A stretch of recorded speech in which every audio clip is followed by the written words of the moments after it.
निसंग है जो वायु सम, निर्लेप है आकाश से, निज आत्म में ही विहरते जीवन न पर की आस से, जिनके निकट सिंहादि पशु भी भूल जाते क्रूरता, उन दिव्य गुरुओं की अहो कैसी अलौकिक शूरता।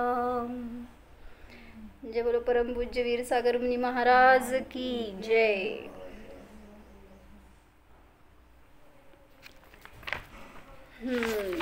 महाराजींची आपण अनेक विशेषणं बघितली. ज्यांनी कोणी महाराजींचं सानिध्य प्राप्त केलं, त्यांच्याकडून देशना प्राप्त केली, तर त्यांना जे मिळालं ते द बेस्ट होतं आयुष्यातलं. त्यामुळं प्रत्येकाने त्यांना एक पदवी दिली आहे. जसं काल आपण बघितलं, प्रथम वीर अशी पदवी दिली. एकांनी काय दिलं, कलिकालातील सर्वज्ञ. अजून अशा अनेक पदव्या आपण काल परवा वाचल्या. तर ते सार्थक आहेत असं वाटतं एक एक गोष्टी. जे कोणी सांगितलेलं, त्यांच्याबद्दल बोललेलं मंतव्य आहे, तर असे ते महान संत होऊन गेले परमपूज्य वीरसागर महाराज. तर त्यांच्या प्रवचनातली काही वाक्य चांगली वाटलेली होती, तर ती मी लिहिली आहेत. त्याच्याबद्दल थोडंसं बघू आपण. त्यांच्या प्रत्येक प्रवचनामध्ये आपल्याला शुद्धात्मानुभव करा हाच संदेश होता. बाबांनो, शुद्धात्मानुभव लहान मुलापासून ते वृद्धांपर्यंत, नारकी असो, देव असो, तिर्यंश असो, सगळ्या संज्ञी पंचेंद्रिय जीवांना सहज सुलभ आहे. त्यामुळं प्रयत्न करा, पुरुषार्थ करा. का? कारण शुद्धात्म्याचे प्रामाण्य हाच मोक्षमार्ग आहे. ह्याच्याशिवाय मोक्षमार्गाची सुरुवात नाही. म्हणजेच सांगायचं होतं महाराजींना की व्यवहार म्हणजे धर्माची सुरुवात नाही. जे काय तुम्ही व्यवहार धर्म करता, पूजन, दान आदी, भक्ती, संयम, हे सगळं जर श्रद्धा आणि ज्ञानपूर्वक असेल तर योग्य आहे. अन्यथा नुसतं क्रिया म्हणजे मोक्षमार्ग नाही. जो आत्मस्वरूपाला जाणतो तो संपूर्ण जिनवाणीला जाणतो. अशुभ भाव सहज करतो, तसेच शुद्ध भाव देखील सहज करू शकतो. असं कॉन्फिडेंटली सांगत होते. मग काल पण माताजींनी हे वाक्य ऐकल्यावर म्हणले, सप्तव्यसनाचे 5 पापाचे भाव कोण शिकवतं, कसं करता तुम्ही, सहजतेने कसं होतात ते भाव. मग तसं म्हणले शुभ भाव सुद्धा सहज आहे, तसंच शुद्ध भाव सुद्धा सहज आहे. त्याच्यासाठी तुम्हाला आटापिटा करायची, काहीतरी फार मोठं तप करायची, सगळं सोडायची, मुनी दीक्षा घ्यायची गरज नाही आहे. म्हणून मुनींनाच मार्ग सुरू होतो ही कल्पना चुकीची आहे. मुनींना तर आहेच आहे, भावलिंगी संतांना, पण त्याच्यापूर्वी सुद्धा असंयत सम्यक दृष्टी जीव जेव्हा स्वतःच्या आत्म्याला जाणतो तेव्हा मोक्षमार्गाची सुरुवात तिथेच होते. तीर्थ म्हणजे शुद्धात्मा आणि तीर्थफल म्हणजे शुद्धात्मानुभव. शुद्धात्म्याची अनुभूती हे तीर्थाचं फल आहे. मग यात्रा म्हणजे काय असं महाराजांनी सांगितलं. असं आपण लय ऐकतो की माताजींकडनं पण खरी यात्रा कुठं करायची, तर आत्म्यात जावा किंवा आत्मानुभव घ्या, हीच यात्रा. बाहेर किती ठिकाणी फिरणार आहे. तर महाराजांनी त्याची फोड करून सांगितली. या अत्र म्हणजे येथे या ही खरी यात्रा. कुठं या, तर शुद्धात्मानुभव घ्या, स्वभावामध्ये या, तरच खरी यात्रा झाली. बाहेर तर अनेक ठिकाणी जाणार, पण तिथं गेला तरी आत येणार नाही आहे. त्यामुळे ती यात्रा नाही म्हणली जाणार. म्हणून जेव्हा आत्म्यात येणार तर अत्र इथं या, आत्म्यामध्ये या, स्वतःमध्ये या, तर ती खरी यात्रा आहे. उपवास करूनही अज्ञानी जीवाला निर्जरा होत नाही. काय? कितीही खडतर उपवास केले, व्रत केले, संयम केले, दीक्षा घेतली तरी सुद्धा म्हणले अज्ञानीला निर्जरा होत नाही. कारण निर्जरेची किल्ली अजून उघडलीच नाही ना, तुमची सुरुवातच केली नाही, अजून दरवाजा बंदच आहे. आणि भोजन करूनही ज्ञानीला आसरव बंद होत नाही. उपवास करून सुद्धा अज्ञानीला निर्जरा होत नाही. आणि भोजन करेल काय म्हणलं, उपभोग मिंदिये हिम दव्वाणम छेदनाणम इदराणम जमकुणदी सम्मदिठ्ठितम सव्वम निज्जर निमित्तम. सम्यक दृष्टी जीव सगळ्या चेतन अचेतन वस्तूंचा भोग घेईल, पण तरी सुद्धा त्याला निर्जरा चालू आहे. म्हणून म्हटलं करायचं आहे काय, भोजन करा म्हणून सांगत नाही आहेत, उपवास करा म्हणून सांगत नाही आहेत. तर पहिल्यांदा श्रद्धा ज्ञानाची निर्मळता करा, त्यापूर्वक जे कराल ते निर्जरेचं साधन आहे. जिन मंदिराची रक्षा पाहतो पण निज मंदिराची दशा पाहत नाही, हीच दुर्दशा आहे. जिन मंदिराला सगळं करायची तयारी आहे सगळ्यांची, सगळ्या रीतीने त्याचं डागडुजी करणार, रंगकाम करणार, रिन्युएशन करणार, सगळं सजवणार, काय ते क्रियांमध्ये सगळं फक्त. मग ठीक आहे, तरी पण जिन मंदिराची रक्षा करताय पण निज मंदिराची म्हणजे आपल्या स्वभावाची किती दशा पाहतो, त्याची किती रक्षा करतो ती बघत नाही, हीच खरी दुर्दशा आहे. जसे साखर पेरून ऊस येत नाही. काय सांगितलं, पहिल्यांदाच विचार ऐकले. जसे साखर पेरून ऊस येत नाही तसे इंद्रिय विषयातून आनंद रस येत नाही. ज्याच्यात जे नाही आहे ते येणार नाही, मिळणार नाही. विकारी भाव मोहाचे आहेत, जीवाचे नाहीत.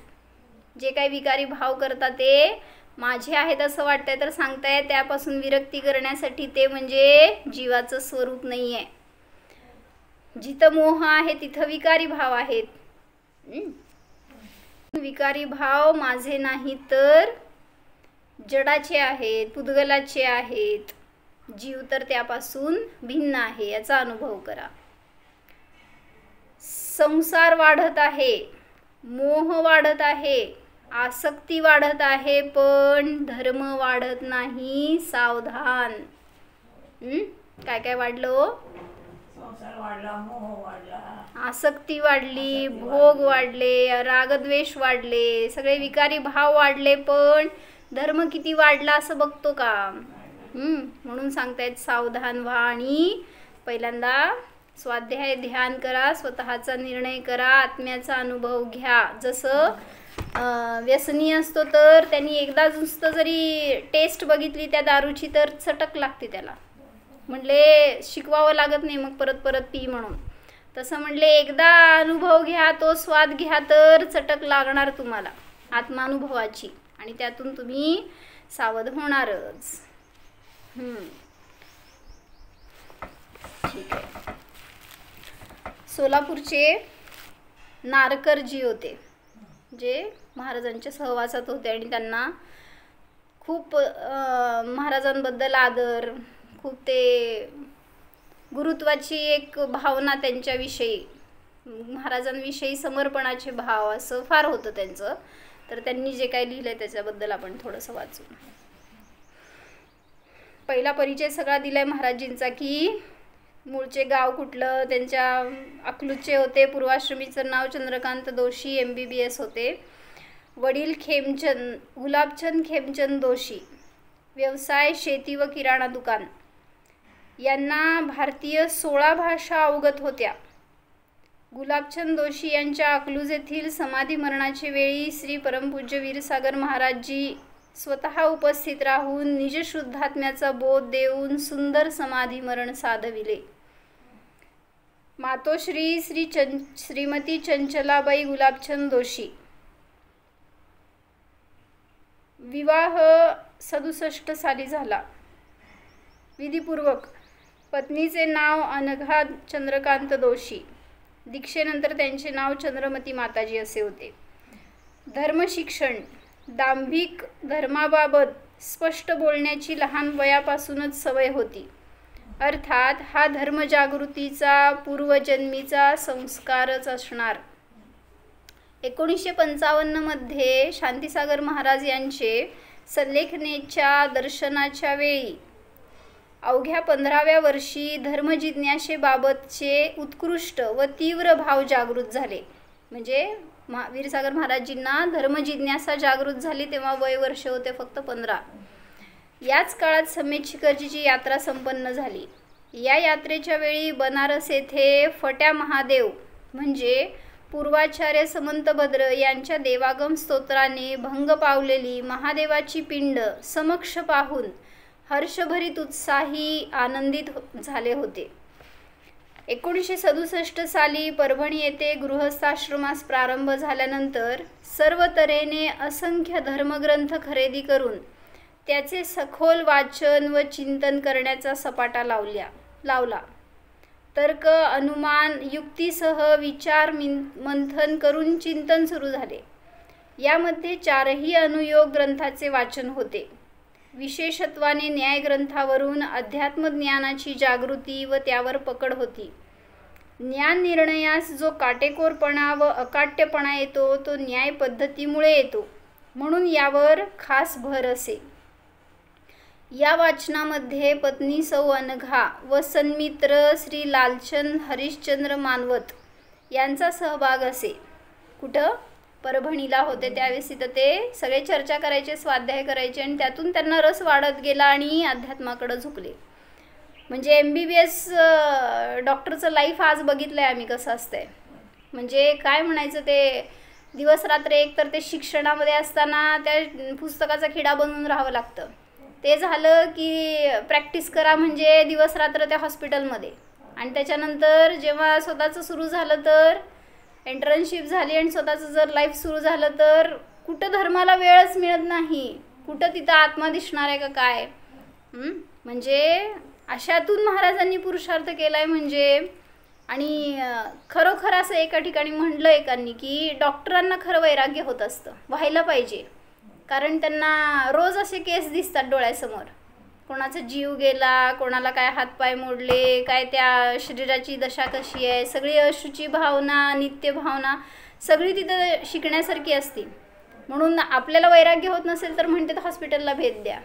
आणि डॉक्टर लोक तर रोज ती पेशंटच्या सहवासातच राहणारे असतील, रोज त्यांच्यासमोर अनेकांचे जीव जातात. तर किती तिथं खरं त्यांना वैराग्याचं चान्स असतो. आणि असंच तत्वचिंतनाच्या निमित्तामध्ये महाराजांना धर्माची गोडी लागली, स्वाध्याय वाचनाची गोडी लागली. उत्तरोत्तर ज्ञानाची सखोलता व परिपक्वता होत गेली. यामुळे त्यांचे प्रकृती स्वभावानुसार हाती घेतलेल्या कार्यात धन तन मन वचन कायेने उत्कटतेने समर्पिततेच्या सवयीनुसार प्रयोग बुद्धी जागृत ठेवून प्रात्यक्षिकासह तौलनिक तेजधारेसह अभ्यास सुरू झाला. हेच अभ्यस्त करण्याचा यशस्वी प्रयत्न आहे. म्हणजे हे सगळं समजून द्यायचं आहे म्हणून हा लेख लिहित आहेत. त्यातून आत्मोत्थ सुखप्राप्ती व मोक्षमार्गस्थसाठी तसेच सहजतेने लौकिक उन्नतीसाठी निजध्रुव शुद्धात्मानुभव हाच त्रिकाली एकमेव उपाय असल्याचा निर्णय आहे. निर्णय करायला पाहिजे. म्हणजे काय सांगायचं आहे? सुखप्राप्ती ही आत्म्यापासून होणार आहे. मोक्ष मार्गस्थ होण्यासाठी स्वतःचं अवलंबन घ्या. लौकिक उन्नतीसाठी सुद्धा आत्म्याचाच अनुभव करा, हा त्यांनी उपदेश दिला. लौकिक उन्नती म्हणजे तुमचं बाहेरंगामध्ये पण जे काय भरभराट होणार आहे ना, म्हणून एक वाक्य असं होतं महाराजांचं, धर्मानेच सांसारिक सुखाची प्राप्ती होते आणि धर्मानेच संसाराचा नाश होतो. काय करायचं? कळलं का काय म्हणलं? धर्माने संसार वाढतो वाढतो म्हणजे सुख सामग्री प्राप्त होतात संसारातल्या धर्माच्या निमित्तातच, आणि धर्माच्याच निमित्तात संसाराचा नाश होणार आहे. मग धर्म करायचा का नाही? ज्याला संसाराचा नाश करायचा आहे त्याला हेच कर्तव्य आहे. अणुव्रताचा स्वीकार ह्याच्या अभ्यस्ततेमुळे प्रामाण्यसहित प्रत्यक्ष निज शुद्धात्मानुभव व वारंवार खरा आनंदानुभव केवळ याचेच बळावर वैराग्य प्रवृत्ती होऊन उत्सर्ग मार्गी एकदम दिगंबर दीक्षा घेण्याचा निर्णय केला. तथा गृहस्थ अवस्थेतच कोणत्याही क्षणी सल्लेखना घेण्याच्या तयारीनिशी दीक्षा घेण्याची अनेक वर्षे साधना केली. म्हणजे शरीरामध्ये प्रतिकूलता होती तर कुठल्याही क्षणी सल्लेखना घेणार अशी तयारीपूर्वकच त्यांनी दीक्षा घेतली. म्हणजे दोन म्हणतात ना, भगवती आराधनामध्ये का काय सांगितलं, जेव्हा दीक्षा घेतात तेव्हा दोन प्रकारची सल्लेखना स्वीकारलेली असते. एक काय सल्लेखना आणि एक कशाय सल्लेखना. ज्याची अशी तयारी आहे तोच दीक्षा घ्यायला पात्र आहे. नाहीतर काय होईल किंवा काय अंत झाला तर, शरीरामध्ये रोग झाला तर, हे असल्या कुठल्या गोष्टींची चिंता असेल तर काय साधना करणार. कोण खायला प्यायला देणार की नाही हा विचार असणारा तर दीक्षा घेऊच शकत नाही किंवा त्याची साधना होऊच शकत नाही.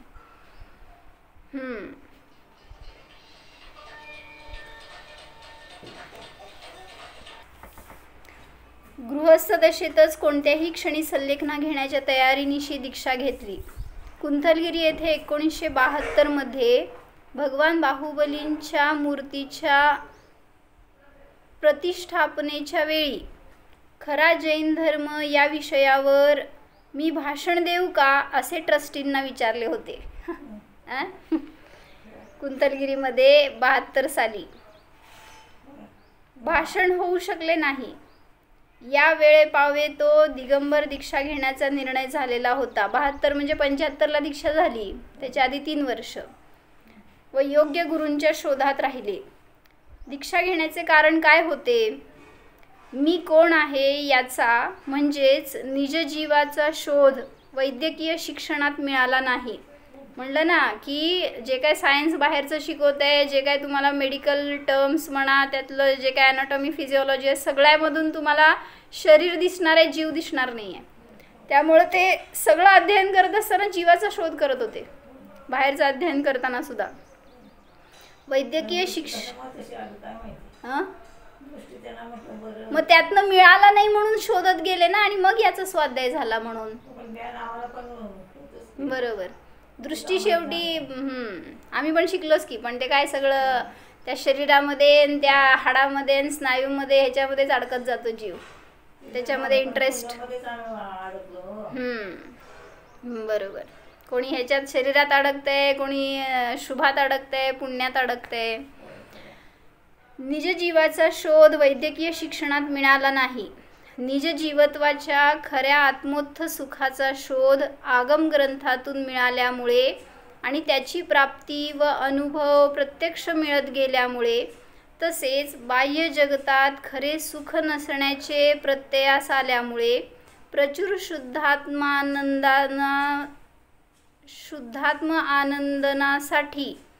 आनंदासाठी दिगंबर जिनदीक्षा ग्रहण केली. हे वक्तव्य दीक्षा ग्रहणाच्या वेळी प्रथम प्रवचन उपदेशामध्ये स्वतः महाराज यांनी सांगितले होते. तसेच या कारणाचा व अन्य कारण नसल्याचा नेहमी ते स्वमुखाने उल्लेख करीत असत. मी दीक्षा का घेतली, कोणाला काहीतरी अन्य कारण वाटतील, वैवाहिक जीवनाचं, बाहेरच्या काय लौकिक गोष्टींचं वगैरे, पण मूळ कारण हे होतं की मीचा शोध लावण्यासाठी म्हणून त्यांना जिज्ञासा झाली आणि ते आत्मोत्थ सुखाच्या शोधामध्ये त्यांनी वैराग्य आणि दीक्षेला प्राप्त झाले होते. दीक्षाविधी अकलूज येथे उत्सर्ग मार्गी व आगम उपदेशानुसार दिगंबर रूपाने अक्षय तृतीयेच्या मुहूर्तावर 14 मे 1975 रोजी आचार्य 108 श्री आदिसागर महाराज यांच्याकडून विधीपूर्वक ग्रहण केली. पूर्वाश्रमीच्या पती व पत्नी या दोघांनीही एकाच वेळी दीक्षा ग्रहण केली. दीक्षितांचे नाव परमपूज्य वीरसागरजी व परमपूज्य श्री चंद्रमती माताजी असे होते. आधुनिक वैज्ञानिक भौतिक सुख उल्लासित जगतास उत्कृष्ट आदर्श उदाहरण घालून दिले आहे. तसेच निज शुद्धात्मानुभव रहित अवस्थेत दीक्षा घेऊन फसगत व शिथिलाचार होणाऱ्यांसाठी सुद्धा खऱ्या मोक्षमार्गाचा खरा राजमार्ग कसा असतो याचे स्पष्ट उदाहरण घडवून दिले. तुम्ही आत्मानुभवाशिवाय दीक्षेचा प्रयत्न करू नकात, कारण दीक्षा घेतल्यानंतर वरचं पद घेतल्यावर पुन्हा खाली कोणाकडनं शिकण्याचे समजून घेण्याचे भाव राहत नाहीत. मान कशाय वाढत जातो कदाचित, त्याच्या निमित्तामध्ये भ्रष्टता येऊ शकते. सांप्रतकालीन काही शतकातील उणीव असलेल्या भावलिंगी संताचा इतिहास घडविला. सहज विशेष म्हणजे परहस्ते केशलोच करण्यास गुरु सांगत असतानाही स्वहस्तेच संपूर्ण केशलोच केला. दीक्षेच्या दिवशी त्यांनी स्वतः केशलोच केला, इतरांकडून करून घेतला नाही. ॲक्च्युली पहिल्यांदा करायचं म्हणजे टफ आहे, पण ते काय म्हणायचं, असं वैराग्य आतून असेल ना, कशाचं काय वाटत नाही. संपूर्ण आगमानुकूल व निरतिचार चर्या सुरू झाली, जी अखेरपर्यंत राहिली. म्हणजे खरोखर त्यांचं जीवन जर बघाल तर फक्त आणि फक्त धर्म स्वतःमध्ये उतरवणं आणि इतरांना सांगणं ह्याच्या पलीकडं त्यांच्या जीवनात दुसरं काहीही नव्हतं. कसला प्रोपोगंडा नाही, कसली लोकेशना नाही, कसले समारंभ कार्यक्रम, कसल्यामध्ये इंटरेस्ट नव्हता महाराजांना. इतकी तळतळ होती की नुसतं मला जे मिळाले ते इतरांना सगळ्यांना मिळावं, अशी जी आतून भावना होती त्यांची, त्याच्यासाठीच त्यांनी आपलं सगळं जीवन दिलं. आणि ज्यांना कोणाला त्यांच्या गंगेत नहायला मिळालं ते सगळ्यात भाग्यवान जीव होते. नियमाने ते संसारातून तरणारच. म्हणून आपल्याला पण मिळालेलं काय कमी नाही आहे. जे त्यांच्याकडनं साहित्य मिळालं आत्तापर्यंत, उपदेश आला आपल्यापर्यंत, तर त्याचा आपण पुरेपूर फायदा करून घ्यायला पाहिजे. या संसार समुद्रातून बाहेर पडायसाठी हीच आपल्याला नौका आहे. परमपूज्य 105 चंद्रमती माताजी यांना शुद्धात्मा व शुद्धात्मानुभूती या विषयावर विशेष वक्तृत्व शैली होती. त्यांचे उत्कृष्ट समाधी मरण 1987 मध्ये वालचंद नगरजवळ लासुर्णे येथे झाले. म्हणजे विशेष असं वाटलं की महाराजजींना मिळालं त्याच्याबरोबर माताजींना पण ती दृष्टी मिळाली. म्हणजे त्यांचं पूर्वापासून होतं का स्वाध्याय पण चंद्रमती माताजींचं. म्हणजे कसं आहे बघा ना, या संयोगात आलेले दोघं जीव एकाच्या निमित्तात तरायचे होते, ह्याच्यासाठी कदाचित योग होणार असतो असा. चंद्रमती माताजी तुम्हाला खूप वेळा म्हणायच्या, तुम्ही घरातून बाहेर कसा येत आहे, वाचायला मी जायचे ना थोडा वेळ मंदिरमध्ये, तर म्हटलं तुम्ही सगळं करून येता का घरचं काय. म्हटलं काय नसतं अम्मा, असतं काय म्हणजे ते कुणी काय म्हणत नाही. त्याला माहिती होतं घरात राहिलं होतं, इतके जण जावा म्हणजे यायचं बाहेर, म्हणजे असं मला म्हणायचे. हे होते असे सराउंडिंग जागरूकता. म्हणजे त्यांना पण ही दृष्टी मिळाली, त्यांना हा विषय मिळाला, याच्यात त्यांना पण रस आला. बरोबर. नाही, महाराजांचं पण तेच असायचं. तुम्ही गृहस्थ दशेत आहात तर पहिल्यांदा गृहस्थ दशेचे सगळे कर्तव्य करायला पाहिजेत. सगळं सोडून धर्म करा कधीच सांगत नव्हते महाराजजी. आहे धर्माचं प्राधान्य आहे, सगळीकडे करायला पाहिजे, पण ज्या दशेत आहे, ज्या भूमिकेत आहे, तिथली पहिल्यांदा कर्तव्य पार पाडा.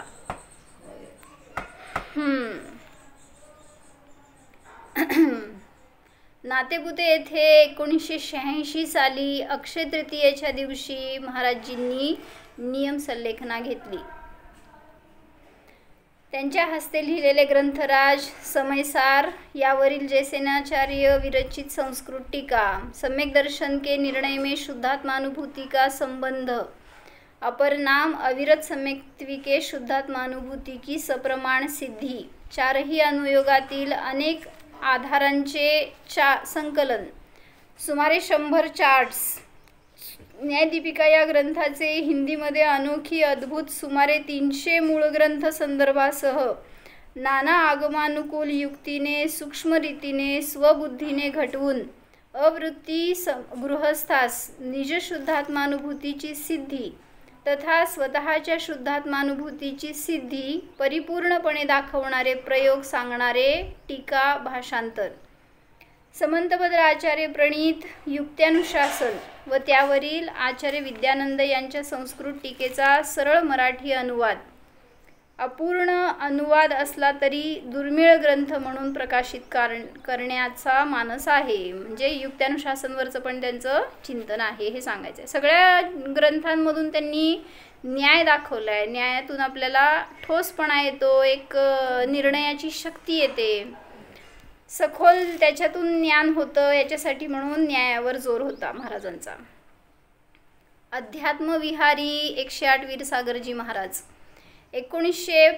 14 मे 1975 रोजी दीक्षाविधी पूर्ण होताच निश्चय सम्यक दर्शनाचे साक्षात कारण असणाऱ्या गृहस्थाश्रमातील प्रामाण्यसहित प्रत्यक्ष निजध्रुव शुद्धात्मानुभूतीच्या उत्कट व उत्कृष्ट अभ्यस्तपणाचा परिपाक म्हणून बाह्य दिगंबर अवस्था होताच 6व्या-7व्या गुणस्थानात झुलता झुलता विहार सुरू झाला. किती 4 वाक्यांचं एक वाक्य करून सांगितलंय.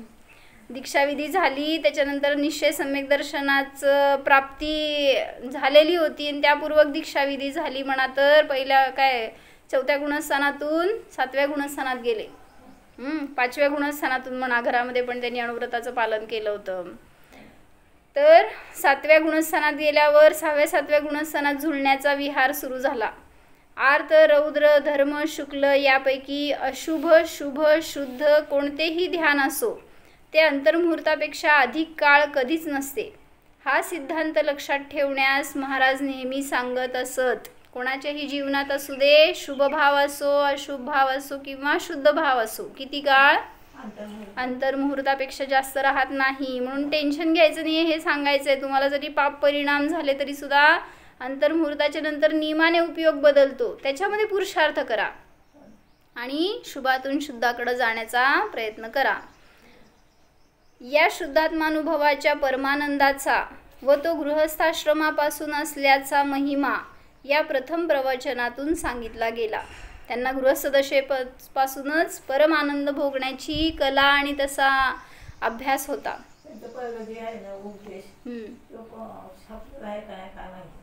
हे त्यांच्या प्रवचनातलंच आहे पहिल्या. या प्रथम प्रवचनातून सांगितला गेला. चर्चेच्या विशेष बैठकीत सहजतेने व कधीकधीच तरी पूर्वाश्रमीची आठवण तृतीय पुरुष एकवचनीच्या भाषेत सांगितली जाई की 1955 साली आचार्य शांतीसागर यमसल्लेखनेच्या दर्शन प्रसंगी कुंथलगिरीच्या पहाडावर दर्शनार्थींची गर्दी असल्यामुळे पहाडाच्या पायथ्यापासून रांगेतून वर यावे लागत असे व लागलीच अल्पकाळ दर्शन घेऊन रांगेतून बाहेर पडावे लागत असल्यामुळे दर्शनाचे समाधान होत नसे. म्हणून म्हणजे शांतीसागर महाराजींची सल्लेखना चालू होती कुंथलगिरीला. किती साली? 1955 साली. म्हणजे त्यांचं 15 वर्षाचं आयुष्य वय होतं वीरसागर महाराजींचं. म्हणजे आता गृहस्थदशेतले चंद्रकांत त्यांचं. तर त्यावेळेस त्यांचं दर्शन करायचं म्हणून, शांतीसागर महाराजांचं दर्शन करायचं म्हणून खूप मोठ्या मोठ्या रांगा लागल्या होत्या दर्शनाला जायला आणि यायला असं. आणि त्यातनं पण फार लोकांची गर्दी होती म्हणल्यावर फार वेळ उभारू देत नव्हते दर्शनाला, लगेच बाहेर काढायचे असं सांगतायत ह्याच्यामध्ये. दर्शनाचे समाधान होत नसल्यामुळे रांगेतून ये जा करून बाहेर पडावं लागायचं लगेच. त्यामुळं त्याच्यातून त्यांना समाधान होत नव्हतं. म्हणून अधिक वेळा दर्शन घडण्यासाठी पुन्हा रांगेत उभे राहिले व अधिक वेळ श्रम करून पुन्हा दर्शन घेणे. याप्रमाणे अवघ्या 15 वर्षाच्या SSCच्या विद्यार्थ्याने 7-8 वेळा दर्शन घेतले. त्यावेळी शास्त्र अभ्यास नसला तरी जीवभावशास्त्र व कर्णानुयोग कर्मसिद्धांतशास्त्र उत्कटतेसाठी जे सांगत असते त्याप्रमाणे त्या बालक जीवाने असे उत्कट परिणाम केले की समोर दिसणारे हे सल्लेखना प्रकरण जर वस्तुविज्ञानानुसार खरे असेल तर याचा निर्भयपणे व उत्कृष्टरित्या स्वीकार झालाच पाहिजे. संस्कार असे केले गेले सहजतेने. जे बघायला मिळतं त्यातून सहज कसे भाव होत जातात.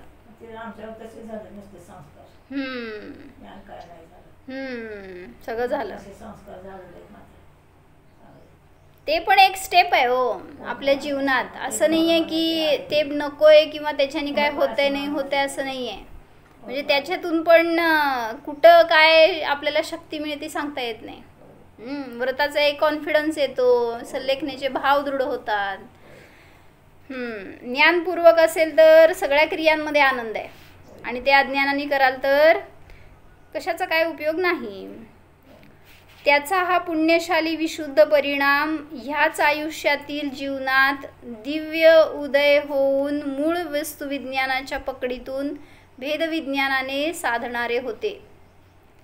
अबद्ध आत्म्याच्या ध्यानाने होणारे शुद्ध भाव प्रगट करणारा व बद्ध शरीरात मरण प्राय क्लेशकारी अवस्था असताना सुद्धा त्यापासून भिन्नत्वाचे भाव अनुभवण्याचा पुरुषार्थ केला. म्हणजे एकत्व विभक्त स्वभावाला जाणण्याचा पुरुषार्थ केला. तो यमसल्लेखनापूर्वक समाधी मरण साधणाऱ्या साधनेत 10 मार्च 1993 रोजी सकाळी 10:10 वाजता यशस्वी ठरला. जो एकत्व विभक्ताचा अभ्यास केला होता, ती साधना केली होती, ते संस्कार केले होते पाहिलेले, त्याचा सगळ्याचा त्या सल्लेखनेच्या वेळीच अनुभव आला की ते त्यांच्यात किती उतरलं होतं, किती रीतीने ते साधनेत किंवा स्थिरतेमध्ये होते. अशा तऱ्हेने धर्मध्यान योगी वीरसागर महाराज यांनी भावबंधनकरण व भावबंधन मुक्तकरणाचा जिवंतकरणानुयोग पंचम काळात होऊ शकणाऱ्या उत्सर्ग मार्गाने अनुभवला. आचार्य शांतीसागर सल्लेखना दर्शन वारंवार घेतल्यामुळे याची देही याची डोळा प्रथम साधन रूपाने 2 वेळा सल्लेखना व तिसऱ्यांदा जिनसिद्धांताची सार्थकता करणाऱ्या यमसल्लेखनेचा प्रसंग निजरसविहारात त्यांनी अनुभवण्यास मिळविला. दीक्षा ते यमसल्लेखना या 1.5 तपाचे काळात वीरसागरजी अध्यात्मविहारीच राहिले. बाहेर कुठेही विहार करणं त्यांना इष्ट नव्हतं, तर ते सतत आत विहार करत होते. लोकांना दिसत होतं की ते कुठं गेले होते. अकलूज, परभणी, शिरड, शहापूर, फलटण, करमाळा, दहिगाव, नातेपुते, सोलापूर, कुमठे, अक्कलकोट, वैराग, बार्शी, सावळेश्वर, मोहोळ, पंढरपूर, सावरगाव, कुंथलगिरी वगैरे ठिकाणी गेले असं लोक म्हणत होते. पण महाराज कुठेही गेले नाहीत. महाराज कुठे गेले हो? आत्मविहारी होते, अध्यात्मविहारी होते. जैन जात धर्म वेगळा, जैन समाज धर्म वेगळा व जैन मोक्ष मार्गस्थ धर्म वेगळा. मोक्ष मार्गस्थ धर्माबाबत सांप्रतची सामाजिक परिस्थिती पाहता निजशुद्धात्मानुभूतीनेच मोक्ष मिळतो असे सगळ्याचे एकमत असले तरी त्याच्या प्राप्तीबाबतच्या उपायासंबंधी वेगवेगळे अभिप्राय मनी आहेत. कषाय कमी करणे व अणुव्रत महाव्रत यावर भर देणारे विद्वान त्यागी समजतात की शुद्धात्मानुभव शुक्ल ध्यानावस्थेत होतो. दुसरा समज असा की आयुष्यभर स्वाध्याय करा असे म्हणणाऱ्या विद्वानांच्या मते अव्रती गृहस्थी अवस्थेमध्ये सुद्धा शुद्धात्मानुभव होतो असे म्हणत असले तरी शुद्धात्मानुभव घडविण्याचा उपाय व प्रयोग प्रात्यक्षिकांद्वारे मार्गदर्शन करण्यास असमर्थ ठरत असतात. त्यामुळे ते शुद्धात्मानुभूतीपासून दूरच आहेत. म्हणजे सांगतात शब्दामध्ये सगळेजण की अनुभूती घेऊ शकता होती, पण मी घेतली आहे असं तुम्ही घ्या असं कॉन्फिडंटली सांगणारे एक महाराजजीच होते. अशा रीतीने दोन्ही पक्षांनाही शुद्धात्मानुभूती हा विषय फक्त शास्त्रापुरताच व केवळ चर्चेचाच विषय ठरलेला आहे, प्रॅक्टिकलचा राहिलेला नाही.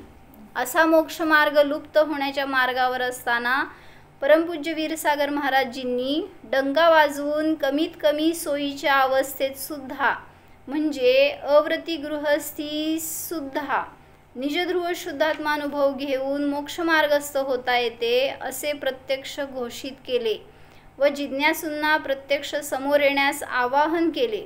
जे समोर आले त्यांना समयसार गाथा 5 मधील टीका गुरुप्रसादीकृत जन्माचा अनुभव दिला. या आवाहनानुसार शेकडो जणांनी प्रामाण्यासहित म्हणजेच खरेपणासहित प्रत्यक्ष पोपटपंची नव्हे शुद्धात्मानुभव म्हणजेच निश्चय सम्यक दर्शनाचा फायदा करून घेतला. अनंत भवाच्या पापातून मुक्त झाला. पुढील अनंत भव कमी झाले. परमपूज्य महाराजजींची अध्यापन शैली याबाबत स्वतंत्र लेख नव्हे तर छोटेसे पुस्तकच होऊ शकेल. ती शैली थेट पूर्वाचार्यांचीच होती. परमपूज्य वीरसागरजींच्या अध्यापन शैलीतून उपदेशातून आगमप्रणीत काही सिद्धांतांचे काही युक्तीचे प्रगटीकरण म्हणजे जणू काही नव्यानेच उद्घाटन झालेले आहेत अशी वैशिष्ट्ये येथे सांगणे स्थळाचे अभावी राहून जात आहे. उदाहरणार्थ निज ध्रुव शुद्ध दर्शन ज्ञान आनंदानुभूती शिवाय मोक्षमार्गस्थ होण्यास अन्य पर्याय नसल्यामुळे तो सहज व सुलभ करून दाखविणे, त्यांचे स्वतःच्या निश्चय सम्यक्त्वाचे प्रामाण्य घटविणे, त्यासाठी प्रयोग सांगणे, निक्षेप स्पष्ट करणे, दर्शनोपयोगाच्या खास वापरासाठी त्याची विशेषता सांगणे, म्हणजे काय काय कार्य केले महाराजांनी हे सांगायला लागले ते सांगणं सुद्धा शक्य नाही आहे सगळं, पण तरीसुद्धा थोडासा परिचय म्हणून देत आहेत. संदृष्टी चार्ट्सचा वापर करणे, अशामध्ये कोणतीही शंका असल्यास त्यास ठोस शेकडो आगमाधार दाखविणे व त्यास अकाट्य आगमानुकूल न्यायशास्त्रानुसार युक्तिवाद देणे. सामायिक हे व्यवहारी समताभावाचे विकल्प नसून ते प्रत्यक्ष शुद्धात्मानुभूती असल्याचे सांगणे. काय सामायिक म्हणजे हां, सगळ्यांचं काय काय वेगळं वेगळं मत आहे. सामायिक म्हणजे काय आहे, ते काय करायचं असतं, कोणाला त्याच्याबद्दल ज्ञान नाही आहे, काय करतात. हो बरोबर. हां, नाही सांगितलं की असं एक मुलगी आली होती माताजींकडे राहिली आणि ती आता दुसऱ्या संघात राहायची, तिथलं सगळं बघितलेलं होतं. मग इथं आल्यावर बघितल्यावर आम्ही विचारलं काय करता तुम्ही, मग ती आम्हाला विचारली होती काय करतात सामायिक म्हणजे. मग सांगितलं होतं त्यांना आपण जे काय वाचलं त्याचा आधार घेऊन आपण स्वतःचा आत्म्याचा अनुभव घेण्याचा प्रयत्न आहे, तो अनुभव आहे, साक्षात निर्णय आहे. जेवढा वेळ तुम्ही तेवढ्यामध्ये राहू शकता तेवढा ठीक आहे. शुद्ध भाव आणि शुभ भावामध्ये जुळणं हेच सामायिक आहे. तर त्यांनी सांगितलं तिथं आम्ही काय करतो किंवा तिथं करतात काय ते अन्य त्यागी अनेक माताजींकडं वगैरे ते राहिलेल्या तेच सांगितले. ते म्हणले सामायिकाला बसल्यावर दिवसभरामध्ये आठवायचं कोणाकोणाशी काय काय चुका केल्या, काय काय दोष घडले, ते खूप मनापासून आठवायचं म्हणले. आणि मग त्याच्यासाठी प्रतिक्रमण करायचं मनातच आणि माळ करायची आणि सारखी क्षमा करायची. बस ह्याच्या पुढं काय नाही. आणि काय असतील तर ते श्लोक आणि स्तोत्र आणि ते म्हणायचं. म्हणजे काय परिभाषाच माहीत नाही आज काय सामायिक म्हणजे काय. सामायिक म्हणजे वास्तविक समभावाचं अवलंबन आहे. सामायिक म्हणजे समता स्वभावाचा अनुभव आहे. तर शुभभावापर्यंत शुभभाव तर आहेत की नाही कसं म्हणायचं ते आता, म्हणजे क्रियाकांडामध्ये अडकलं. अनुभवपूर्वक असेल तर शुभभाव म्हणलं जाईल, अन्यथा नुसती शुष्क क्रिया म्हणली जाणार. असं योग्य नाही. सामायिक म्हणजे समतेचं अवलंबन घेऊन त्याचा निर्णय करणे, जाणीव करणे, तसा मी आहे हे सतत स्वाद घेत राहणे याला सामायिक म्हणलं. तसे धर्मध्यान करण्यास सांगणे, धर्मध्यान शिक्षण व शिबिर पद्धतीचा विकास व संयोजन केले. शुद्धात्मानुभूतीस श्रद्धा वा चारित्र्य हे करण साधन नसून ज्ञान हेच एकमेव साधन असल्याचे आगमानुकूल पद्धतीने सिद्ध केले. याची समाजास माहितीसुद्धा नसल्यामुळे परमपूज्य वीरसागरजींच्या वियोगाने म्हणजे साक्षात आगम शुद्ध पाहण्याच्या सत्यप्रियतेच्या योगाने समाजाची प्रगतीच्या दृष्टीने किती हानी झाली आहे हे अद्याप समाजास माहीत नाही. अध्यात्म तेजाचा धूमकेतू शतकांमध्ये एकदाच दिसतो. ते शब्द वर्णनात बांधता येत नाही. परमपूज्य महाराजजींचे संपूर्ण जीवन दर्शनही शब्दात व्यक्त करता येत नाही असे ते परमपूज्य अध्यात्मयोगी वीरसागरजी महाराज. हे भव्यात्मा, तू चुकून देखील कनक कामिनी तसेच धनधान्य वगैरे बाह्य वैभवाची तृष्णा करू नकोस. आपल्या चित्तामध्ये निरंतर निज आत्मतत्वाच्या अनंत गुणरूपी वैभवाचे चिंतन कर. हीच तुझ्या जीवनाची सार्थकता आहे. म्हणजे जे काय सांगितलं ते स्वतः अनुभव करून सांगितलं, स्वतः पडताळून त्याचं भोग घेऊन सांगितला आणि तेवढ्या विश्वासाने तेवढ्या कॉन्फिडन्सनी सांगितला जे की आपल्यामध्ये उत्पन्न व्हायला पाहिजे जेव्हा आपण त्याचा अनुभव करतो. तर त्यासाठी अनेक प्रवचनातून महाराजांचं पण उदाहरणातून सांगणं असं असायचं की साध्या साध्या लोकांना सुद्धा कळायचं. जसं एक प्रवचन असं ऐकलं की लहान मुलं होती त्यांच्यासमोर आणि त्यांना सांगत होते महाराजजी की म्हटले तुम्ही साखरेचे वेगवेगळ्या आकाराचे गोळ्या असतात काय, आता ते म्हणा काय खातेत गोळ्या बाहेरचे ते लोक, त्याला काय कारचा आकार, चौकोन आकार, गोल आकार असे वेगवेगळे आकार असतात. तर ते खाताना मुलांची दृष्टी त्या आकाराकडं आणि मग त्यातून त्यांना नाही मला चौकोन फार गोड लागलं किंवा ते गाडीच्या आकाराचं फार छान लागलं, अशी वेगवेगळी टेस्ट ते अनुभवतात. मग तिथं महाराजांनी त्यांना सांगितलं की सगळ्या गोळ्या साखरेच्या आहेत. तुम्हाला वेगळा जरी अनुभव आला तरी सुद्धा साखर एकच आहे, ती वेगळी वेगळी नाही आहे, त्याच्यामध्ये समानता आहे. मग तुम्हाला वेगळा अनुभव का आला तर तुम्ही कोणाचा भोग घेतलाय, तुमच्या ज्ञानाचा, तुमच्या कल्पनेचा भोग घेतलाय, त्याचा आनंद वाटतोय तुम्हाला. म्हणून तेच महाराजांनी त्यांना त्यांच्या शब्दात समजवलं.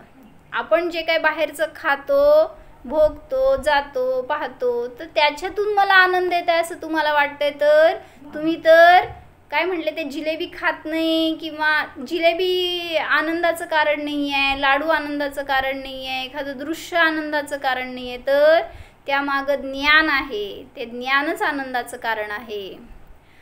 परपदार्थ आनंद देणारा नाही. म्हणून ज्ञानाचा भोग घ्या हे महाराजांनी त्या लहानांना सुद्धा शिकवलं त्यांच्या भाषेत. आणि त्याचवेळी तिथे असणारे मोठे होते त्यांना काय सांगायचं होतं तर असं सांगितलं म्हणले बेगानी शादी में अब्दुल्ला दिवाना. का असं का म्हटलं? म्हणले ती मुलं गोळ्या खाऊन त्यातून आनंद मानतायत आणि ही मोठी माणसं काय करतायत, जे काही इंद्रिय विषय भोग आहेत ते भोगून त्याच्यातून आनंद मानतायत.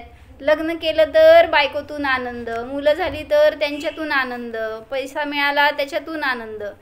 म्हणले तुम्ही एखादा पदार्थ खाल्ला तर तो डिशमधून शरीरात गेलाय, म्हणले त्या डिशला आनंद नाही, त्या शरीराला आनंद नाही, तर अब्दुल्ला म्हणजे हे जीवा तुला काय आनंद आहे? म्हणून म्हणले बेगानी शादी में अब्दुल्ला दिवाना. कोणाचा योग कोणाशी होणार होता संयोग त्यांचं झालंय, त्याच्यात काय जीवाचं इंटरफेरन्सच नाही आहे, पण तरीसुद्धा जीव काय करतोय, नाचतोय की मला आनंद झाला.